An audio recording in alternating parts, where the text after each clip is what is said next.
Salut à tous, c'est Pang de la chaîne, bienvenue sur cette vidéo qui aujourd'hui va continuer de parler des centres. Vous savez, on en a déjà parlé, centre mental, centre instinctif, centre émotionnel. C'est une cartographie comme une autre, néanmoins je trouve qu'elle est assez sympa à exploiter. Et en l'occurrence, hier j'étais avec des membres de HNO et on discutait d'éléments dont je vous avais déjà un petit peu partagé mon point de vue il y a quelques temps avec l'intelligence collective à dire bah, c'est fou, le mental il est capable de faire des choses incroyables, créer des solutions, savoir quelles solutions mettre en place, savoir comment les mettre en place et bah, ne pas le faire. Et on pouvait parler de sujets macro hein, comme les guerres, l'écologie, l'avenir scientifique de certains aspects, etc. etc. Et pour autant, bah, on s'aperçoit que, outre bien sûr les enjeux financiers, c'est quand même pas forcément dans un accord collectif de faire telle ou telle chose. Et c'est assez amusant parce qu'on pourrait se dire mais on est complètement crétins, nous les humains, on a des solutions, on sait comment faire, on a l'intelligence technologique, l'intelligence pratique, l'intelligence collective pour le mettre en place et on le fait pas sur le papier, donc purement mentalement parlant, ça n'a aucun sens. Et j'imagine, et là ça peut être aussi intéressant en fonction de vous, comment vous êtes, est-ce que je suis plutôt en centre mental, est-ce que je suis plutôt en centre physique, est-ce que je suis plutôt un centre émotionnel. Il y a cette perception de se dire quand on se met dans la peau d'un centre mental, de quelqu'un qui dit mais attends, il suffit de faire A plus B plus C vers tel truc égale ceci, c'est logique, cohérent sur le papier, il n'y a pas de souci. Et puis on s'amusait hier à dire ok mais si on rajoute le corps, ah ouais, donc on va prendre des exemples hyper courants que vous connaissez certainement. Addiction, allez, arrêt du tabac, poids, les grands classiques. Sur le papier, dire, bon bah, il suffit que tu fasses ceci, tu prennes des patchs, puis après tu arrêtes les patchs, tu prends des gommes, tu prends tes gommes, puis après tu fais en même temps tes séances d'hypnose, et après tu fais ceci, cela. Sur le papier, c'est ok. Idem, bah, il suffit que tu arrêtes de manger ces sucres-là et que tu manges de cette façon-là. Sur le papier, ok. Et je pense que tout le monde se dit, mais easy, je vais aller voir un spécialiste, il me dit quoi faire, il m'a fait mon petit programme, je sais me débrouiller à partir de maintenant, tout est cool. Et puis il y a le corps qui dit, là j'ai faim, là je veux ma cigarette. Juste ça, hein. Le mental à ce moment-là, il y a un peu une petite déstructuration, du genre ouais mais attends, c'est pas ça qu'on a décidé. D'ailleurs, pour les sportifs et de façon générale, vous avez très certainement déjà entendu que des coachs ou autres disent ah, c'est le mental, tu lâches pas, tout est au mental. Bah ouais, pour un centre mental, ça a du sens. Mais pour un centre émotionnel ou un centre physique, ah bah non, tout est pas au mental, tout est soit à l'énergie que tu as dans ton corps, soit aux émotions que tu es en train de vivre à cet instant-là. Et souvent, le mental va tenter de driver à ce moment ce qui se passe à l'intérieur, mais c'est pas une logique hyper cohérente qui va prendre place. C'est souvent bah, soit le corps, ceux qui n'ont pas envie de lâcher et qui dit de toute façon mon corps est plus solide que telle ou telle chose, soit les émotions qui fait je veux cette médaille absolument, je veux gagner, etc. Où là on n'est pas trop dans le mental. Bref, dans notre cheminement, le mental bah, il cède et il y a cette notion associée à bah ouais mais là j'ai une tentation de prendre ma clope. Elle est plus forte que tout. J'ai été stressé, j'ai été agacé. Et j'ai tellement l'habitude, j'ai tellement cet automatisme à la prendre, bah je veux ma clope. Sur le papier, bah non, là il faut que tu prennes ton patch ou que tu prennes ta gomme et puis on n'en parle plus quoi. Tu attends un petit peu, mais non, tu le fais pas.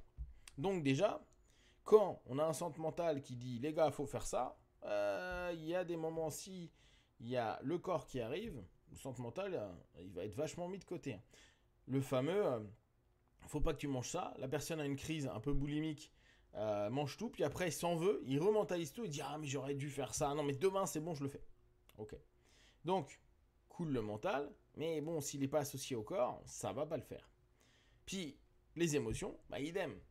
Les émotions, on pourrait reprendre la clope à dire tu viens d'avoir une grosse embrouille avec un client ou ton 1 plus 1 t'a saoulé, tu raccroches ton téléphone, qu'est-ce que tu fais? Tu te prends une petite pause, café clope, ton émotion, tu vas essayer de l'endormir au travers de ton rituel.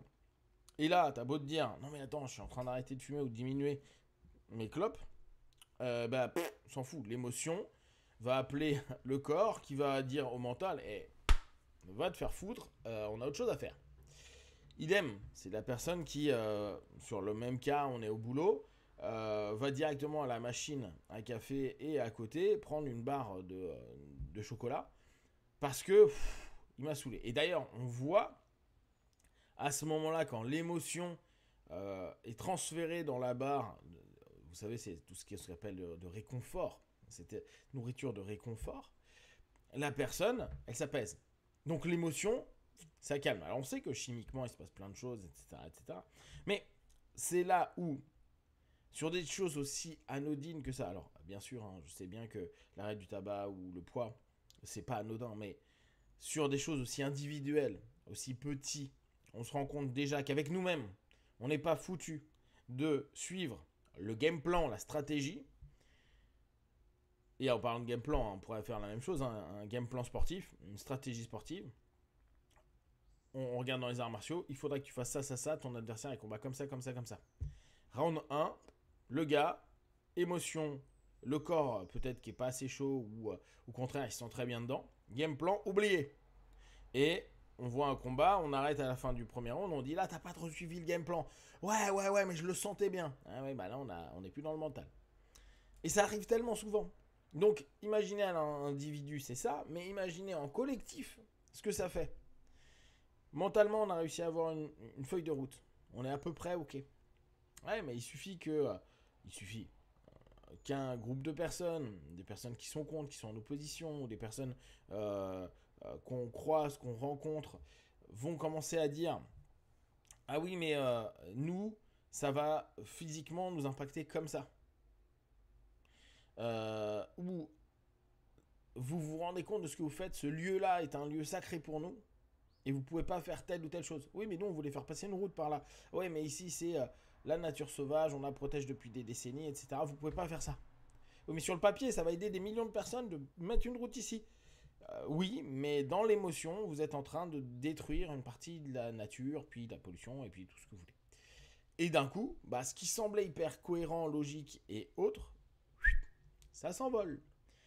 Et c'est là où je pense qu'il y a, pour nous tous hein, au quotidien, malheureusement, je pense que la plupart d'entre nous, on n'a pas un impact macro très important, mais sur le micro, donc nous-mêmes et peut-être les personnes que l'on côtoie, prendre toujours en compte, toujours, au maximum en compte, nos trois centres, même si, bon, par exemple, je suis plus un centre physique et qu'il y a souvent mon côté instinctif qui va dire ouais, ok, il faudrait faire ça, mais je le sens comme ça. Souvent, je suis à côté de la plaque, mais je le sentais comme ça. Ou un centre émotionnel qui va peut-être être un peu angoissé ou au contraire ultra stimulé. Et là, tu es en train de te dire ouais, mais dans le game plan, là, faut pas s'énerver, on va faire ça step by step. Bah, il va plus vite, il passe des étapes, tout va bien jusqu'à un certain moment, jusque peut-être ça devient un peu branlant et ça tombe, ça marche plus. Et là, on se dit, bah, on aurait dû suivre la stratégie de départ. Hein. On avait une feuille de route, on l'a pas suivie. Et pareil, hein, la personne du centre mental qui va juste rester sur il y a que ça à faire. Ouais, mais même les centres mentaux, et ça, faut pas se leurrer, même si beaucoup ont l'impression qu'ils ne sont pas associés à leurs émotions, c'est pas parce qu'ils nient leurs émotions qu'ils se rendent pas compte que l'émotion est quand même en train d'influencer un ensemble d'éléments dans leur comportement et peut-être même dans leur circuit cognitif, donc dans les décisions qu'ils peuvent prendre à court, moyen, long terme. Prendre en compte ces notions-là et toujours se dire, ok, bon, là j'ai un truc qui devrait être bon, et rajouter votre corps, vos instincts, plus vos émotions, peut être très intéressant dans beaucoup d'actions que vous menez, très intéressant aussi sur les choses que vous merdez. Peut-être que vous vous êtes dit, ouais, mais moi je tente de suivre ce qu'on m'a dit, mon doc m'a dit de faire ça, mon nutritionniste ou mon spécialiste de l'arrêt du tabac, et c'est ce que je fais, et c'est pas ok. Ouais, mais peut-être qu'il va falloir aller regarder ailleurs pour voir qu'est-ce qui prend le relais, pourquoi, comment, et travailler avec, et pas contre ou l'enlever, etc.